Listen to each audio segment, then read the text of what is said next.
হযরত আব্দুল্লাহ ইবনে ওমর রাদিয়াল্লাহু তাআলা আনহু বলেন, আল্লাহ রাসূল সাল্লাল্লাহু আলাইহি ওয়াসাল্লামের সঙ্গে আমরা কোথাও সফরে যাইতেছিলাম।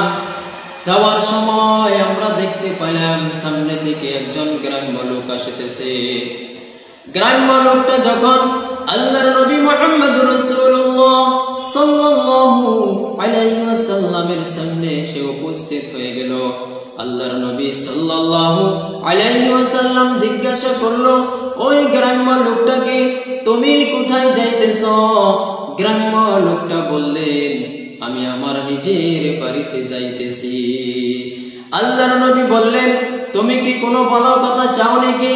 গ্রাম্য লোকটা বলল, কি সেই ভালো কথা?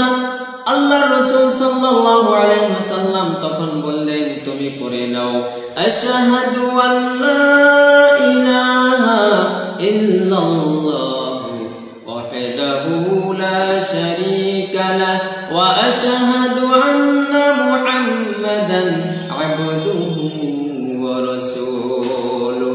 এই কথাটা বলার পরে গ্রাম্য লোকটা জিজ্ঞাসা করলো, এই কথাটার সাক্ষী কে? আল্লাহর হাবিব সাল্লাল্লাহু আলাইহি ওয়াসাল্লাম বললেন, এই কথার সাক্ষী হয়েছে ওই যে ওই গাছটা।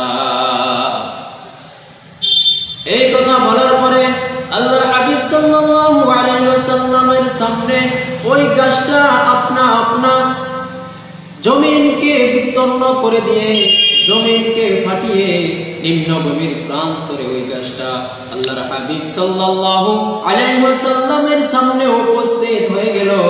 আর গ্রাম্য লোকটাকে বলল, ও গ্রাম্য লোক, আল্লাহর নবী মুহাম্মদুর রাসূলুল্লাহ সাল্লাল্লাহু আলাইহি ওয়াসাল্লাম যে কথাটা বলেছে সত্য কথা বলেছে। এক একবার করে 3 বার ওই গাছটি এই কলেমার সাক্ষী প্রদান করেছে। বলুন না সুবহানাল্লাহ।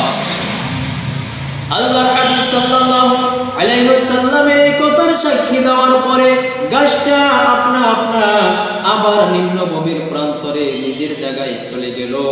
গ্রাম্য লোকটা আশ্চর্য হয়ে তিনি বললেন, আমি আমার কওমের কাছে যাইতেছি, আমার কওমের কাছে গিয়ে এই কথা আমি তাদের কাছে উত্থাপন করব, তাদের কাছে কথাটা তুলে ধরব। তারা যদি আমার এই কথা বিশ্বাস করে তবে তো ভালো কথা, তাদেরকে সঙ্গে করে নিয়ে আমি আপনার সম্মুখে এসে উপস্থিত হয়ে যাব, আপনার দরবারে আমি উপস্থিত হয়ে যাব। আর তারা যদি বিশ্বাস নাও করে আমি নিজে আপনার দরবারে এসে আমি কলেমা পড়ে আপনার কাছে থাকবো। তখন তিনি বললেন, আশহাদু আল্লা ইলাহা ইল্লাল্লাহু ওয়াহদাহু লা শারীকা লাহু ওয়া আশহাদু আন্না মুহাম্মাদান আবদুহু ওয়া রাসূলুহু।